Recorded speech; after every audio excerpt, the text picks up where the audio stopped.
Olá! Hoje a gente vai mergulhar em um dos textos mais fascinantes e, olha, distintos de toda a história, o Evangelho de João. Então, a gente conhece os 4 relatos famosos da vida de Jesus, certo? Mas tem um deles que é diferente. Ele se destaca muito dos outros. E a grande pergunta é, por quê?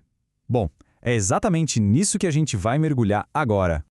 Olha, antes de a gente entrar nas diferenças, é super importante lembrar uma coisa. No fundo, todos os 4 evangelhos têm a mesma espinha dorsal, a mesma estrutura. Sabe, eles começam ali com João Batista e todos eles terminam com a morte e a ressurreição de Cristo. Isso é o centro de tudo. Mas tirando essa estrutura básica, as diferenças são bem profundas. E a primeira chave para a gente entender o que torna o Evangelho de João tão único está no vocabulário que ele usa. Pensa, por exemplo, na expressão Reino de Deus. Nos evangelhos de Mateus, Marcos e Lucas, isso é um tema central, aparece o tempo todo. Agora, em João, essa expressão quase não aparece. É uma mudança bem drástica, né? Mas isso não quer dizer que a ideia desapareceu, não. O que João faz é usar um outro termo-chave para falar da mesma coisa, vida eterna. E essa expressão, vida eterna, vira o grande objetivo, a promessa principal em todo o relato dele. E essa mesma lógica se aplica aos feitos de Jesus, sabe? Enquanto os outros evangelhos falam de milagres, João prefere a palavra sinais. E por quê? Porque para ele esses atos não são só uma demonstração de poder. Não, eles são feitos para apontar para algo muito mais profundo sobre quem Jesus realmente é. E falando em identidade, isso nos leva direto ao ponto talvez mais importante de todos, a chave mais crucial para entender João, a forma como ele apresenta quem é Jesus. Afinal, quem é Jesus nesse evangelho? Olha, pode esquecer a história do nascimento na manjedoura ou o batismo no rio que a gente vê nos outros. João começa de um jeito completamente diferente, com uma declaração de proporções cósmicas. Logo de cara, ele apresenta Jesus com um título que não existe em nenhum outro evangelho, o Verbo. Em grego, logos. Para João, essa palavra verbo, ou logos, tem um peso enorme, vindo lá do Antigo Testamento. A palavra de Deus não é só um som, é uma força ativa, criadora.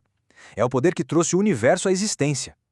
Então, ao chamar Jesus de o Verbo, João o apresenta como esse agente divino, que já existia antes de tudo e que esteve na criação, na revelação e na salvação, e que, depois, se fez carne. Isso cria um paradoxo incrível que João faz questão de manter o tempo todo. De um lado, Jesus é apresentado como plenamente Deus. Do outro, ele é, ao mesmo tempo, totalmente dependente e obediente ao Pai.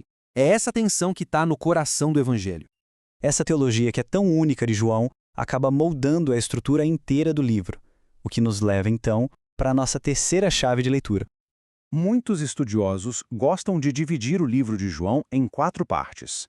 Depois do prólogo, o corpo principal se divide em 2 grandes seções. Primeiro, o que chamam de Livro dos Sinais, onde a glória de Jesus é revelada através dos seus, sinais. E depois vem o livro da glória.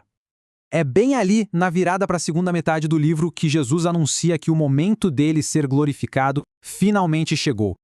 Ok, mas o que significa ser glorificado aqui? A gente poderia imaginar, sei lá, uma demonstração de poder, algo triunfal, certo? Mas o que João faz aqui é apresentar uma ironia que é simplesmente impressionante. Porque, para João, a glória máxima de Jesus se revela na cruz. É isso mesmo. O ponto crucial é que a glorificação suprema acontece justamente no meio da humilhação e da vergonha da cruz. O momento em que ele é levantado para morrer é o seu verdadeiro momento de exaltação. Essa visão, digamos, irônica da glória, acaba iluminando um outro tema super importante no livro, o fato de que o verdadeiro entendimento das coisas demorou para chegar. E isso nos leva à nossa última chave. Pensa só, logo no começo do ministério, Jesus solta uma frase bem enigmática. E o texto deixa bem claro, sabe? Naquela hora, os discípulos não entenderam o que ele quis dizer. Ninguém entendeu, nem mesmo os seguidores mais próximos. Aliás, João faz questão de apontar esse tipo de mal-entendido umas 16 ou 17 vezes ao longo do livro. Foi só depois, bem depois, quando Jesus ressuscitou dos mortos, que eles se lembraram dessas palavras e a ficha caiu. A ressurreição funcionou como uma lente, sabe? Uma lente que colocou tudo o que Jesus tinha dito e feito em foco. De repente, tudo fazia sentido. E essa ideia nos leva finalmente à chave mestra de tudo, o propósito que o próprio João declara ter. Ele diz com todas as letras que selecionou esses sinais específicos com um objetivo muito claro: levar quem ler a crer que Jesus é o Messias, o Filho de Deus, e por meio dessa crença ter vida. Então, no fim das contas, tudo nesse evangelho, aquele vocabulário único, a visão profunda sobre quem é Jesus, a estrutura irônica da glória na cruz, tudo isso foi pensado e escrito para cumprir esse único propósito. Isso deixa a gente com uma última reflexão. Se para os próprios discípulos o entendimento completo só veio em retrospectiva, o que será que a gente consegue ver de diferente ao ler essa história, já sabendo desde o começo como ela termina?